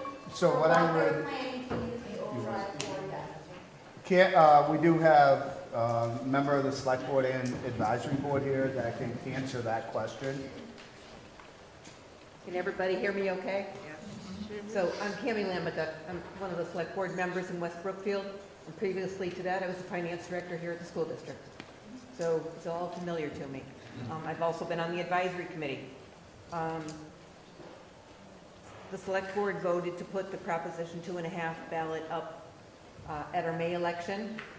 That was the information we had before the school had contacted us and told us that that was one of the situations of what the numbers. What we had put in the Proposition 2.5 override was what we needed for the town and the school side, knowing that the school number would go up a certain amount that we had estimated, because we didn't have a number from the school at all yet. So when that override goes through, the number that's currently on it will not be sufficient to maintain the level service budget that the school needs for our West Brookfield's assessment. Okay? But that being said, we still need the override for the entire town to keep it going. It's not to say we don't need it because the school would just be closing. There's school operations, and the school would still need money to maintain whichever school the kids are going into. Okay? I'm Tyler. I have one student currently enrolled at Warren, and multiple family members have worked at the school for a long time. It was just a thought on the way here. I don't know about, what about just splitting the district, let each town fend for themselves, have their own schools? That's my only thing. Is that something that could be looked at? I'll answer that real quick. The difficulty with splitting and having towns fend for their own elementary schools is, if you look at your transportation number, if you look at $1.2 million in transportation, and you get 85% reimbursement for that, that means you're getting 85% of that we'll make it even more easy. $1 million, the town would use the $850,000 that they get reimbursed for to offset the assessment. So the whole point of regionalizing, and the biggest point for the state when it came to regionalization, was transportation was killing districts. And so the state said, if you're willing to work together, then we're willing to reimburse you your transportation at a certain amount. We've been lucky that it's been around 85%. There were years that it was at 70. They said 100% last year. They say that every year, but it never comes in that way. So splitting them would actually cost you more in transportation. So we wouldn't get the reimbursement? You want to get the reimbursement if you're a standalone community. Sarah? Sarah Tutro. I am a resident of Warren, and I have some children in the district. I was curious, what is the actual number of FTEs that would be reduced if we closed West Brookfield Elementary School, or even with option 2? It would depend on the budget that was approved. It would be a significant amount. And that's across the district at the Across the middle high school district, and- high school, middle school, elementary buildings. Okay. My next question, insurance. What is the percent of the increase? Do we know? 11.18. Yes. Active insurance is 11.18, retirees is 18. And will we be covering GLP-1s for the educators? Is that part of the insurance? I That know is a lot part of of the- districts are talking about part that. of the insurance. Maya who is our carrier, has decided effective 7/1, they will not carry and will also not provide a library. Thank you. And then I have two more questions. Well, I have a statement first. So about 8-ish years ago, I actually was sitting in an auditorium here, listening to a very similar conversation. So this is nothing new. It is disappointing that we're getting it just as all of the budget deadlines are coming in. This isn't a surprise, and this is something that we maybe strategically should have been thinking about and inviting people in for conversation sooner. That being said, if we close West Brookfield Elementary School and we move everybody to Warren, how will we address the condition of South Street? Have we had any conversations of that? Because you're going to increase the traffic tremendously with additional buses, additional parent pickup, and the road right now is not in good condition. So I think that would be a conversation that would be had at the town level. Have I had that conversation with the highway department or the finance board or the select board yet? I have not. I thought this conversation was, that'll be something that we have a conversation about. As I dodge potholes on the way to pick up Aspen today. And then the final, we are a district that receives rural aid. A few years, I don't know the number of years ago, but a few years ago, the Massachusetts created the Student Opportunity Act. And that focused more on urban districts and increasing their funding. In response to districts like us, they started rural aid. We received that. This year, they're not planning on fully funding it. An important action step for everybody in this room would be to email, call your state representatives, your state senators. You can also visit ruralschools.ma.org, and there's information that you can get about rural aid, but that's a really important action step that we could all take tonight. Thank you, Sarah. That's a great point. Senator Goby, who used to be one of our senators that represented our district, is actually the head of rural aid now, and we do have a meeting with her on April 13th to talk about rural aid as well. So that's a great point. The more letters we send, the better off we're going to be. Thank you, Sarah. Hello, my name is Taylor. I have something very short. That's why I'm here. So I just want to say that it seemed to me that in the presentation tonight that the first budget or plan was almost presented as already a lost cause. So my two questions are, what's the likelihood that we do option one even at all? And question two is, what can we, the town and the people, do ourselves? So I can tell you option one is going to be a very difficult option. We cut $700,000 out of option one already, and I can tell you that it was painful. To think that we can reduce it more, and I'm going to speak candidly, if we can reduce it more than that without doing a reconfiguration or a closing, is going to be very difficult to do. From a budgetary perspective, and I'm just being transparent. What can we do? Like Sarah said, like I said, reach out to Donnie Bertham, reach out to Peter Durant, reach out to Todd Smoller, reach out to Jake Oliveira. We're in Washington, D.C. This week with 8th grade and 9th grade, and I saw Richard Neal there. I had a conversation with Richard Neal. I said, this is a very serious problem. And I want to be very clear, that's not just this district. If you look across, there's 351 communities in Massachusetts. I think 57 of them are going for overrides. Lots of districts and lots of towns, unfortunately, are facing the same problems that we are. This is our district, so, I mean, I care about the other 56, but this is our district. And the best thing you can do is to reach out to your state representatives.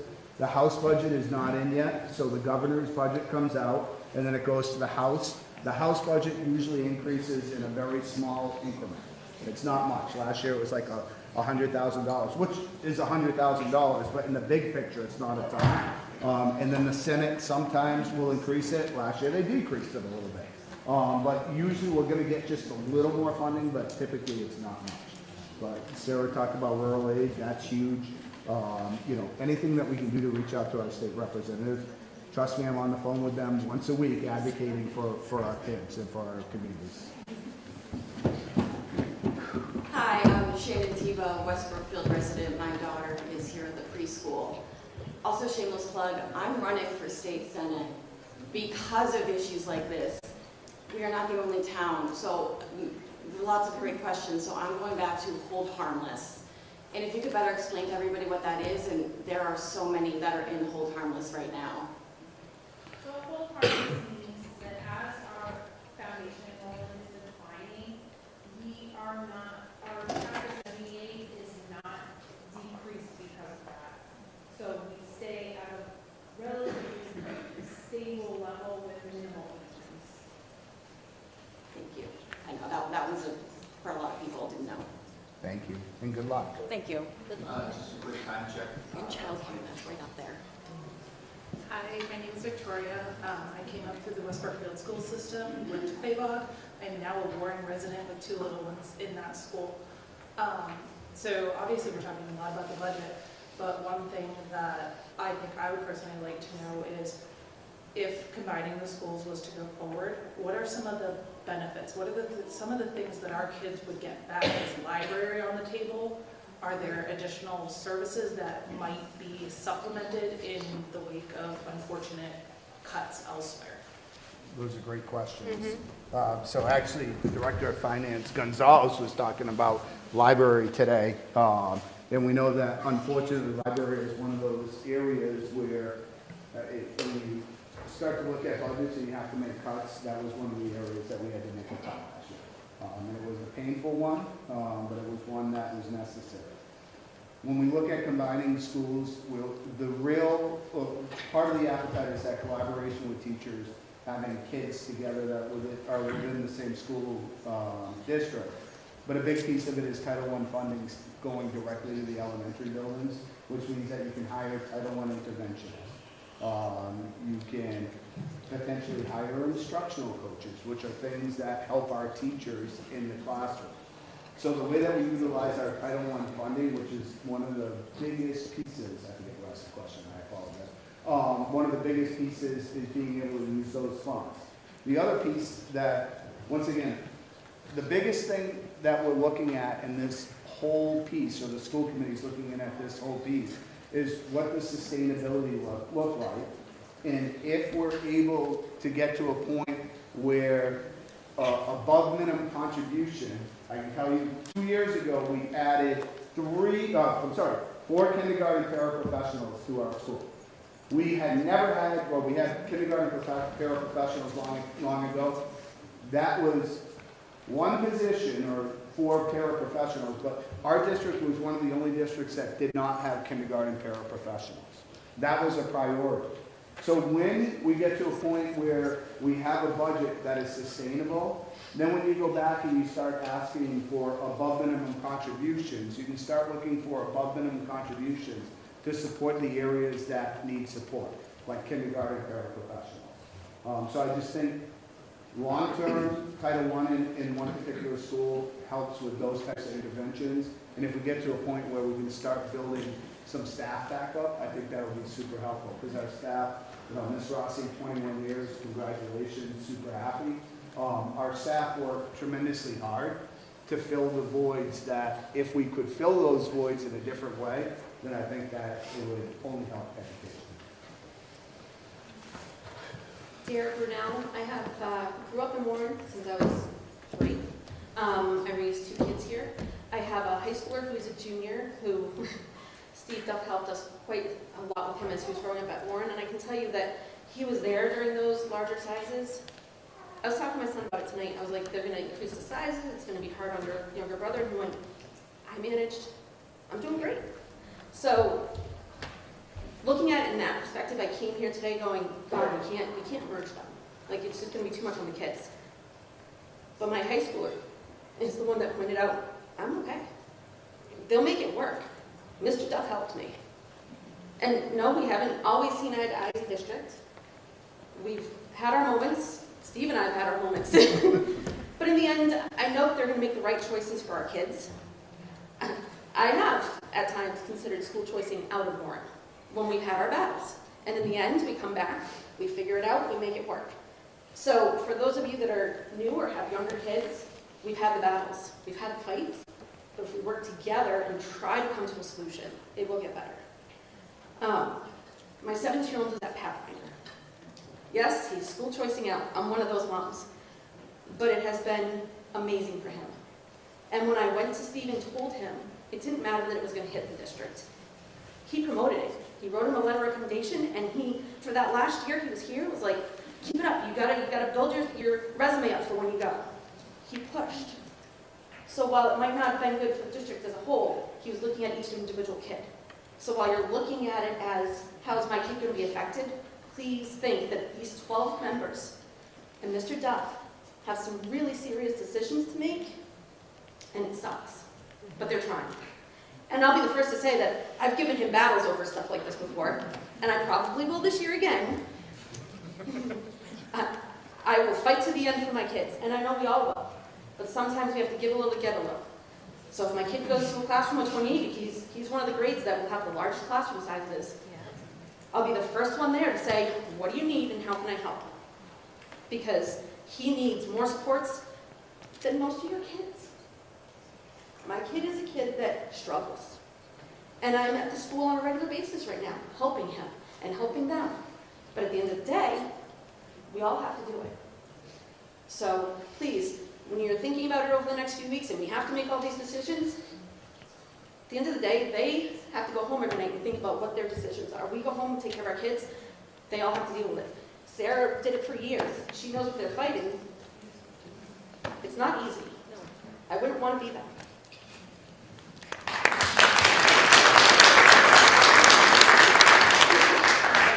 My name is Selena. I have a kindergartner and a second grader at Westbrook Elementary. Fantastic school, just want to say. My second grader has been in 2 different other districts, and this is the first year that she's been able to be in a normal classroom setting and get all fantastic grades thanks to her teacher. So I just have a couple questions, because this year we will be buying a house, and kind of this decision determines whether we buy a house in the district or not. I would like not to move my kids, but it is what it is.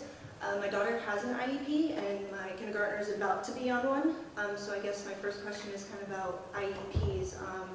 She's doing fantastic this year, but with those classroom ratios to teacher, are they still going to be able to get the same, I guess, not attention, but I guess I don't know what I'm trying to say, but be as successful, the same support. Especially with the kindergartner that's about to be on an IEP as well.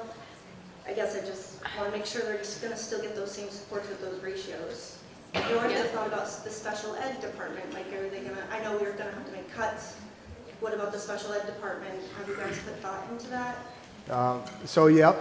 We have looked at everything. And once again, I would say that the interesting part about a model where you have combined grade levels, whether it's K through 3 in West Brookfield, 4 through 6 in Warren, is right now the way that the population is spread out. So for example, in West Brookfield, K through 2 or K and 1? K through 2 is one special education teacher. With the model that we're looking for, you'll have a special education teacher at every grade level. So you have one teacher assigned to a grade level versus one teacher assigned to 3 grade levels, based upon it. So I would, and once again, your numbers are going to increase. So I don't want to make it look any different than it really is. But having one special education teacher working with one grade level on the same curriculum that those teachers are working on, and obviously they'll modify and adapt it. That's what special education does, and work on different skill sets. I almost think it's a better model because that teacher is assigned to that specific grade level, not across 3 grade levels. All right, and then I had 2 more questions. Yep. I know it was brought up about school choice parents having to be in 2 places at once, but also in-district parents with the model too, I believe.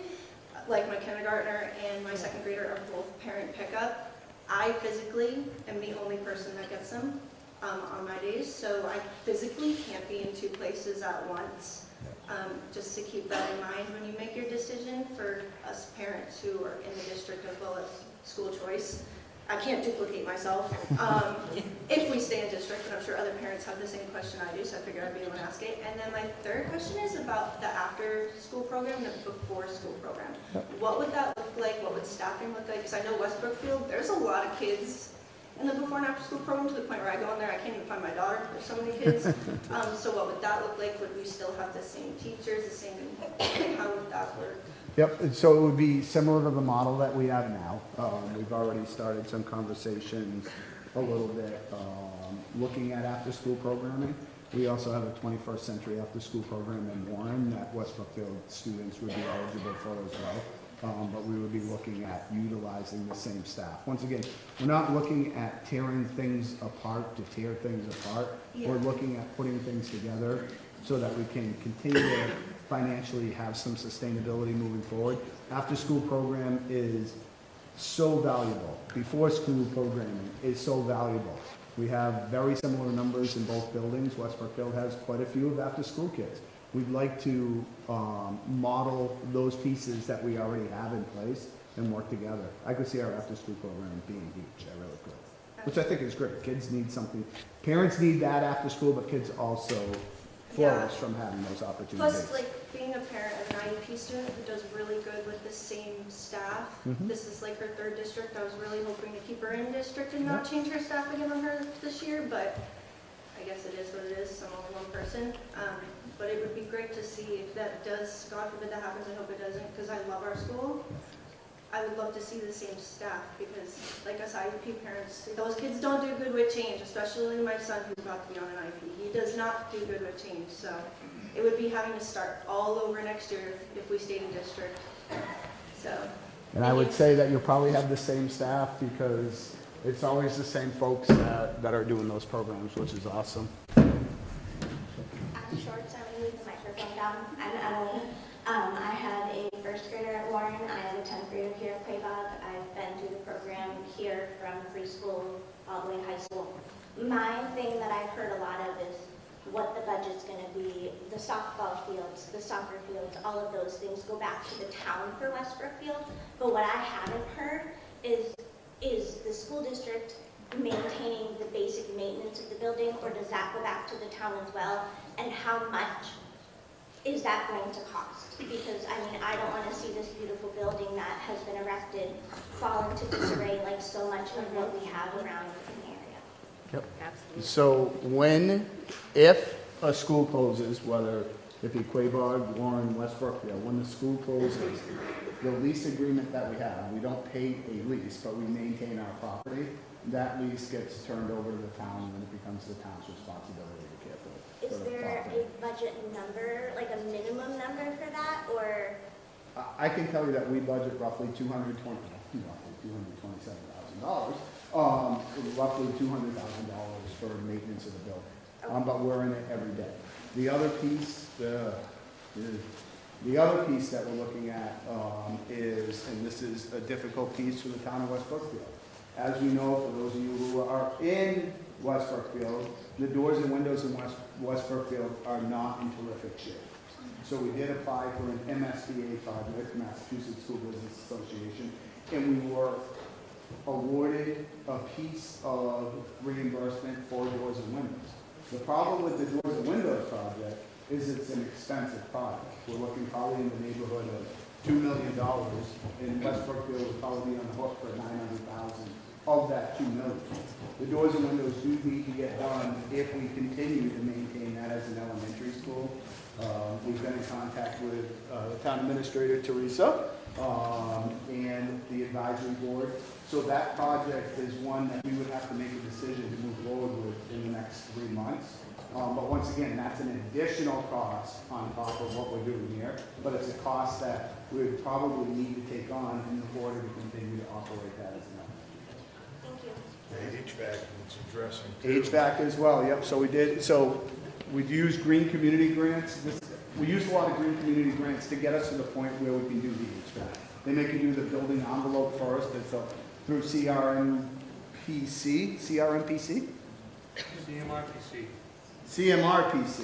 There's stages that we have to go in to address those so that we're eligible for grant funding. We live off grant funding with electric and all other sorts of stuff. We try to be as energy efficient as possible. So sorry. That's okay. Hi, I'm Madeline. I'm from West Brookfield. I have a 5th grader and a someday kindergartner. I wanted to ask, and I guess this is more directed towards Cammie who had stood up.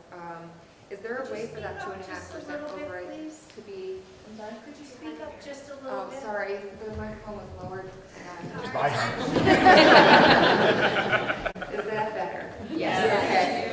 So this is, I guess, more directed towards Tammy, you had talked about the 2.5% override. Is that something that 2.5% override, if it passed, could be reallocated instead to the school?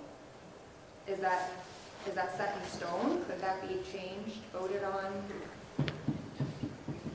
So right now, the override that's been proposed was an amount to get us through this year and next year. It also included money for all the town departments, because as it is, if we're putting budgets together, we're looking at what it would look like if we don't get the override, and it's not what voters are going to like drastically, I can tell you that. And it is not the school number whatsoever. So that's why I said if that budget number passed, it still wouldn't be enough to keep the school open and keep our departments going like they are today. It wouldn't even be enough. And remember the number. I don't think it's enough to even keep just the school portion going. So is there an avenue that a budget could be created from our town? So what the process is right now is the select board voted a number to put on the ballot. We had to issue that vote 35 days before our election. Our elections are the first week of May 5th. So we had to vote a number, financially working on that piece of it. And we've got an information session at the elementary school in West Brookfield for our override to explain what's needed there. We have 3 meetings set up. The first one is Wednesday, April 1st at 6:30, which explains the West Brookfield portion of that, which didn't include the school part to begin with, as far as keeping the school open. So that's what we have set. We have to give the town clerk the ballot and the amount 35 days before the election. And then once the outcome of that election with the proposition override, we know that decision, then that budget will go to town meeting. If the override does not pass, they're all going to get reduced. And that's going to be the town meeting budget that's at our June meeting. I just wanted, if you don't mind, if I can just explain a couple things just so people understand. When we talk about the ability to pay that we've come up with for the towns, for what they have to pay for their assessment, that's determined by the state. That is not something that's determined by the town nor the school district. That's determined by the state, and it's based on 2 factors. People's income levels, based off your tax returns, based on your zip code, believe it or not, and your property values. Those are the 2 factors that go into a community's ability to pay. And that's why one school district, one town is different than the other. It's not a matter of we can afford more. The problem with that is we only have so much taxing ability based on the property values in town. That's the only thing we can tax. You can make as much money as you want. We can't tax it in town. So the only thing we are able to do is ask voters, will they vote for an override? It's the only way we can increase it. Just so you know, our tax levy limit, so what we can tax, what it goes up by from one year to the next, is about $260,000 a year. That's all the new revenue the town gets on that side of it. Our minimum local contribution was $302,000 to the school district, and our vocational tuition bill next year just went up $200,000. Those are 2 things, and we're already $250,000 short. So that's what we're facing on that side. We've gone to town meetings the last 5 or 6 years and said, we've been using our free cash to sort of balance our budget, but we're running out, we can't keep doing this, it's gonna run short. This is the year. It's not there. So that's really creating it. So it sounds like you're saying that there's no way the town is going to be able to enhance the budget to cover what we need to keep the school open. I just did quick notes, and please don't hold me to the number, but I'm going to do the best I can here. We were looking for the first year for the town side, and knowing what we needed for the school we thought to begin with was $863,000. We'd need another $500,000 to give the school to keep the doors open here the way they are. And our vocational bill's another. We need $1.6 million override for 1 year. then next year we have the same problem. Because their bills are gonna go up again, our town revenues aren't gonna go up again, so we need that's what we need to try to figure out, that combination. It's not for the lack of trying from a number of very smart people. It's the reality of what we've come across is really what's happening. So to answer your question, we can't, with that May election number, there really isn't anything that can be done now. Town meeting is not going to be able to vote a higher number because there's no funding source for it without an override that approves a higher number. That's really what it comes down to. And again, I want to be clear, that's for 1 year. And when does the school committee vote? So the school committee will vote a budget on March 30th. The way that next week, but the way that the school committee, the way that regional school budgets work is once you vote a budget, it can't go up, it can only come down. So I can't speak for the committee itself, but typically they wouldn't go with the lowest budget possible to start, but there are going to be some versions that are going to come out. You know, once again, the hard part is trying to make up that deficit because it's difficult. It is.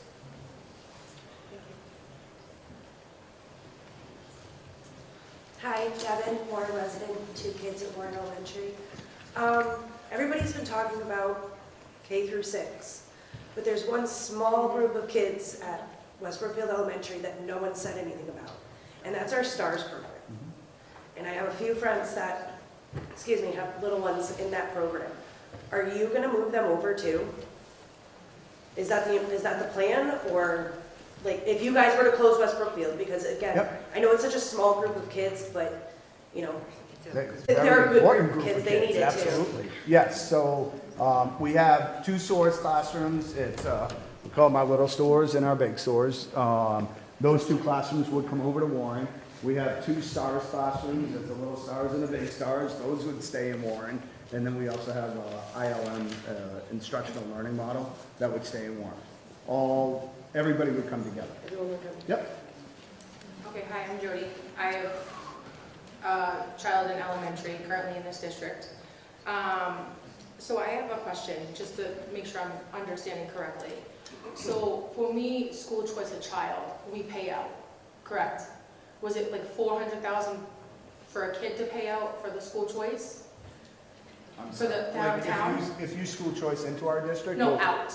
If you school choice out, we pay $5,000 to the district that the student gets school choice to. Okay, so if it was 4,000, it's like 6.5 kids at that point, it's 2 million, something like that? Oh, are you talking about out-of-district placement or school choice? Sorry, my apologies. It's okay. Out-of-district placement. Out-of-district placements can range anywhere from 100 to 400 and 500,000. So 100,000, that's 20 kids. That's one student. One student for That gets an $100,000. out-of-district placement, which means that we can't service that student in our district. That could range anywhere from 100 Which to would be if 500. the school closes and they have to transport and they don't have the same school as they are currently and providing the same resources that they are. Because you guys changed the programs to match so that when they went to the 7th grade, a new ELA and a new math program, but our kids are in K through 6 are still kind of needing extra support. So those kids, even if they don't need extra supports, it's $100,000 a child starting cap, right? Times 20 kids, how much is that? $2 million, but Okay, I don't wait, understand the so there's question. 260 kids. That's dangerous though, like doing the reconstruction would be far better. Are you talking school choice? Yes. So it's Yeah, different. Out of placement is students that we can't service. Yeah, like special education students that we can't service. And then school choice is different, that's far less money. Like a child on a ventilator, like somebody who is a medically fragile, somebody that we cannot support in our building. Correct. So it wouldn't be normal special needs children or any of that. Yeah. So when we school choice in, We're making it's money. because their people or their district can't support them, No, right? it's because they like the education that's going on within our district. Yeah. So for example, we have school choice kids from Southbridge, Ware, North Brookfield.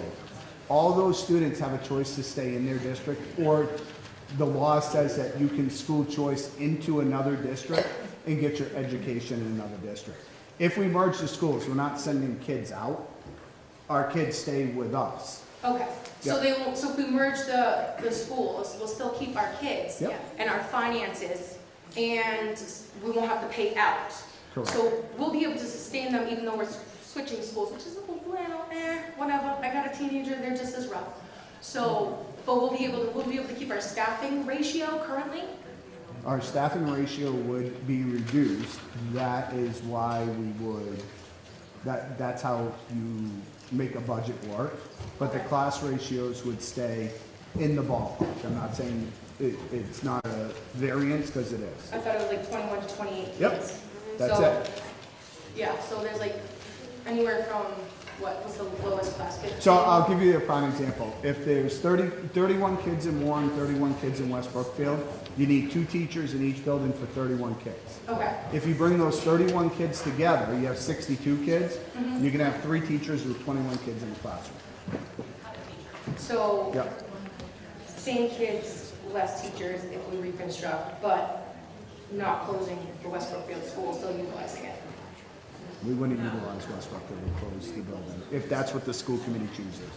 So no matter, so it's, but the 3 options that were in the email were save it and stay as it is. Yep, reconfigure. Reconfigure, Yep. which K is, through 3 in West Brookfield, 4 through 6 in Warren. so we would keep that West Brookfield school for K through 3. Yes, And then they would move 4 through 6 to, Warren. okay. Yep, And then the other one is close all in general. Yep. And then the kids would ship over to Warren. correct. But we accrue expenditures with them shipping because we're losing staff and more behavioral issues might include if you have a higher class rate. No, Behaviors don't go up if you have less attention and less focus on you. Behaviors go up no matter where we go.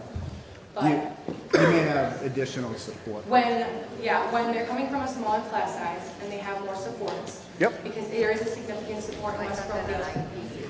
Yeah, but I mean, as far as West Brookfield goes, there's a good support system in place without Title I. Yep, So there's no Title I, it's the town supporting, like, a significant amount of it. yep. So if we want to keep our town in general, like, the 2.5, that's, like, we won't even know if that keeps our school open. So as residents, if we close our town, our school, right? And then we should have our kids go over to a Title I school, which is already receiving the supports. Do we have to, we're in the same district, so we don't have to pay, but say we run into, like, moving our SOAR kids, moving our special educations to an already different setting, because Yep. they have their own structure, they're their own town. And our town is already supporting that. So if we go and our kids go school choice somewhere else, because we no longer have the class size we want, or the familiar teachers, or the setup they're accustomed to, and we find that we, as West Brookfield, can't go to Warren, because it's their town, and send in our votes, because it's their school and their school system. Where does our vote come into play? I know Board of Selectmen is fantastic, but where are we? Where are we allowed to put in our say in our kids' education elsewhere? That's why we school choice. We want that. We want that for them. That's why I moved houses and didn't get married. So I could have my kid in a good school system. You met my daughter. She's redheaded. That comes a DNA structure and a half. Okay? She's a special kind of something and tap dances on nerves that you didn't know you had. But I agree with the lady before. You did fantastic. Those resources, I'm glad that you're superintendent. Miss Provost before. No, sorry, not Miss Provost. Miss Lily and Miss Provost, no Taryn. Yep. He's a delicate little marshmallow that's 150 pounds of, buddy, we can't wrestle because those kids are half your size. But what do we do as West Brookfield residents, sending our children out? How are we going to have a say in a town that's already established? So specifically around special education, there are laws that need to be in place to service students. The structure of the SOARS program, I'll talk just SOARS because you were talking about specialized program, that structure doesn't change.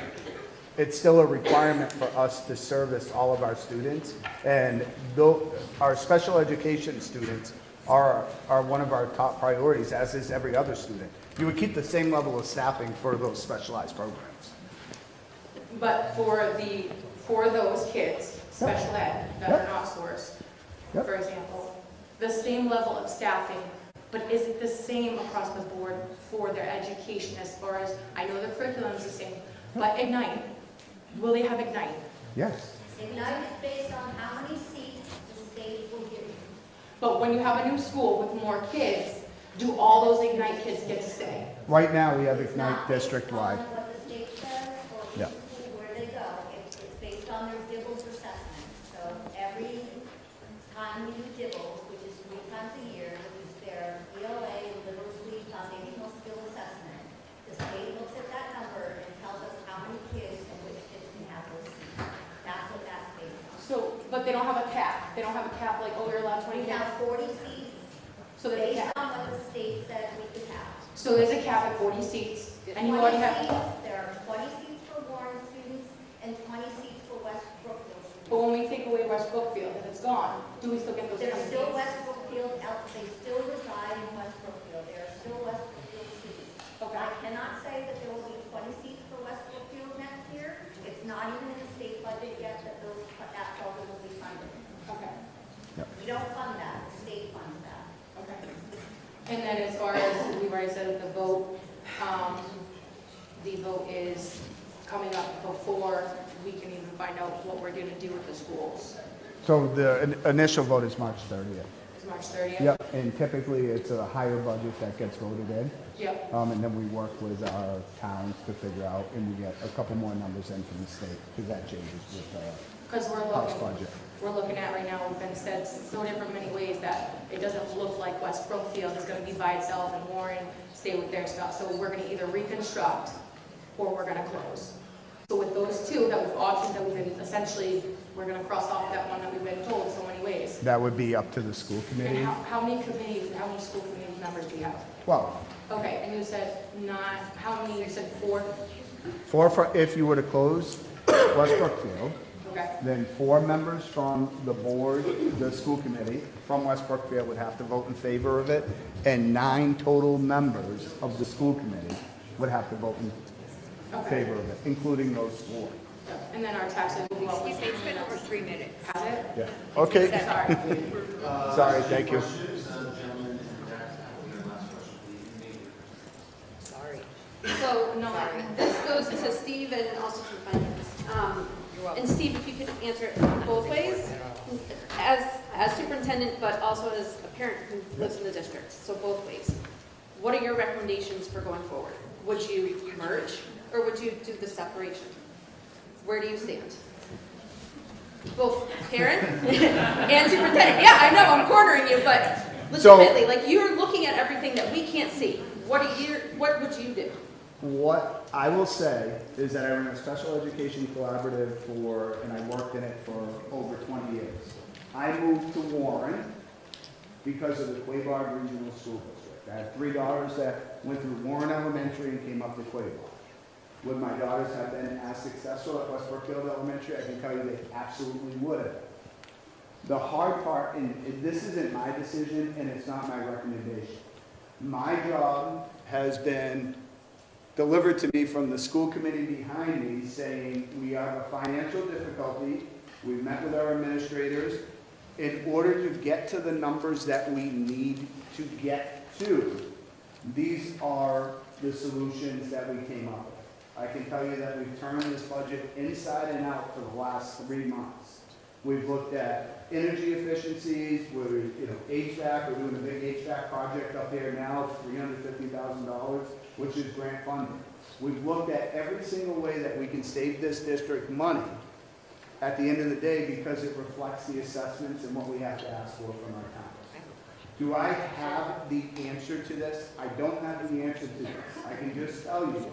Am I dancing around this enough? No, but what I can tell you is that it's a very difficult decision that our towns or our school committee is going to have to make.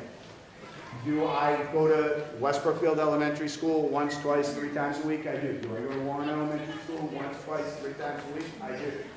Can I tell you that kids are kids and we have spectacular teachers? I can. Do I see our kids come together in 7th grade and do spectacular? I do. Do I see our kids playing sports in third and fourth grade, running around out on the court from Warren and West Brookfield and having a great time together? I do. I don't envy the school committee because that's going to have to be your decision. But I can tell you that under the current structure, it is going to be very difficult to maintain what we're doing because there's just, the money's not there. Like I said, I've been here for 15 years and I've sat in conversations about closing schools and coming up with 3 different scenarios. And I can tell you, we did 3 different scenarios 10 years ago to do 3 different scenarios. We are not doing 3 different scenarios today to do 3 different scenarios. We're doing 3 different scenarios because we have to do 3 different scenarios because the decision that is coming down the road is a very difficult one. But I want to see our district stay intact as much as we can. I want to see our kids continue to thrive to the best that they can. And I think that we can do that in, honestly, I think we can do that in any model. The hardest part is closing the school because it does impact communities and it does impact kids. There's no doubt about that. But if you look around and you look at some of the towns around us and, you know, I'll use Quaboag as an example. They had to close 2 elementary buildings. That's not easy.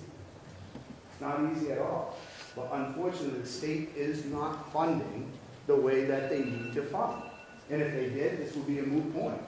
Right? We have everything for every one of our kids. I hate cutting, and we've cut so much. It breaks my heart to have to move people on because our kids deserve better.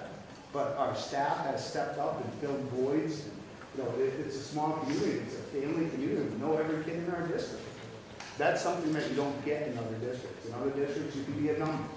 Right? We have kids that come back to our district because in other districts, they didn't feel as if they were as valued as they are in Quaboag, or in Warren, West Brookfield, the middle of the high school. That's a credit to all the teachers that are in the classroom and all the administrators. We take great care of our kids. So the long answer is they have a difficult decision to make, but it's just hard. It's a financial one, which is hard when it comes to these things. But we want to see sustainability for our district and our kids.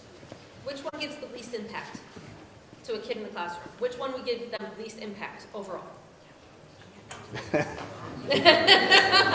You're not baiting me into that one, dear.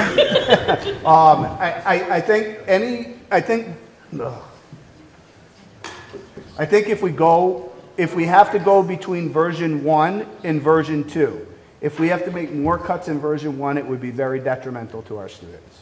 So merging them would give them I would more say stability. version 1, version 2, I'm or trying 3. to remember which one's version 1. Yeah, version one two, is version like two. 1.7 million above, but it's 2.65 with $700,000 worth of cuts. Version 2 was reconfigured. Reconfiguring. The only problem, once again, the only problem with reconfiguring, and once again, any of them have problems, is the cost of transportation up front, and I don't know if it's putting a Band-Aid on a problem. I don't know that answer. We put Band-Aids on problems for a long time. Question about transportation. So can we look at other buses? I'm going to come back to you in 1 second, okay? I apologize. I'm Jonathan. I have 2 students who go to West Brookfield Elementary and one that goes to the Warren High School. I have a question about the SOARS program in regards to reconstructing. If K through 3 is in West Brookfield and you have 4 through 6 in Warren, will that split up the SOARS and STARS program? It will, Okay. and just out of complete transparency, the reason it splits it up is because, thank you, Dr. Esposito and our teachers, K through 3 SOARS and 4 through 6 SOARS get included in other classes. So if I kept K through 6 SOARS at West Brookfield Elementary School, but the 4th through 6th grades were in Warren Elementary, then the students in the 4th through 6th SOARS program wouldn't have access to some of the inclusion opportunities that they have now. That's a valid point. Yeah. All right, thank you.